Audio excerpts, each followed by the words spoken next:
வந்துட்டேன்னு சொல்லு, திரும்ப வந்துட்டேன்னு சொல்லு. கோவிட். காய்ச்சல், வயிற்றுப்போக்கு, குரலில் மாற்றம் போன்ற அறிகுறிகளோடு மருத்துவமனைக்கு வருகிறவர்களின் எண்ணிக்கை அதிகரித்து வருகிறது. கொரோனா வைரஸின் LF7, JN1, NB181, XFG என்ற வேரியண்டுகள் தற்போது பரவி வருகின்றன. ஆசியாவில் சிங்கப்பூர், ஹாங்காங் என்ற நாடுகளில் 2025 மே மாதத்தில் காணப்பட்ட இந்த தொற்று தற்போது இந்தியாவிலும் காணப்படுகிறது. NB181 என்ற வைரஸ் வேகமாக பரவக்கூடியது. அதேபோல LF7 என்ற வேரியண்டின் தீவிர தன்மையும் உலக சுகாதார நிறுவனத்தால் ஆய்வு செய்யப்படுகிறது. XFG என்ற வேரியண்டும் காணப்படுகிறது. இந்தியாவை பொறுத்தமட்டில் தடுப்பூசி அதிகமானோருக்கு போடப்பட்டுள்ளது.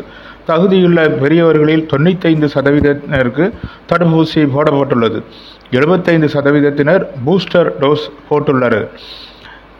ஆனாலும் 18% ஓமிக்ரான் ஸ்ட்ரெயினுக்காக தடுப்பூசி போட்டுள்ளனர். மத்திய அரசு தடுப்பூசி சோதனைகள், மருத்துவமனைகளை தயார்படுத்துவது, அவசியமான மருந்துகள் கிடைப்பதை கண்காணிக்க ஒரு கமிட்டியை அமைத்துள்ளது. பருவமழை காலமாக இருப்பதால் பொதுவாகவே ஃப்ளூ பரவுகிறது.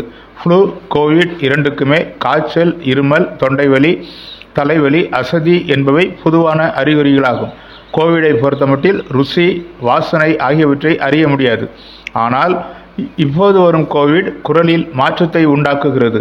குரலில் மாற்றம், வறட்டு இருமல், குறைந்த காய்ச்சல், வயிற்றுப்போக்கு, தொண்டையில் பிரச்சனை இருந்தால் கோவிடுக்கான சோதனை செய்ய வேண்டும்.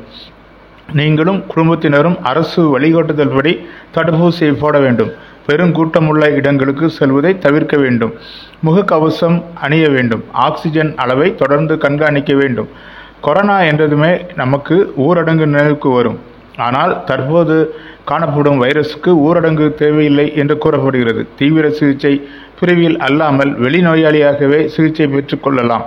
இதுபோன்ற செய்திகளை தவறாதிருக்க தமிழ் பூமருடன் இணைந்திருங்கள்.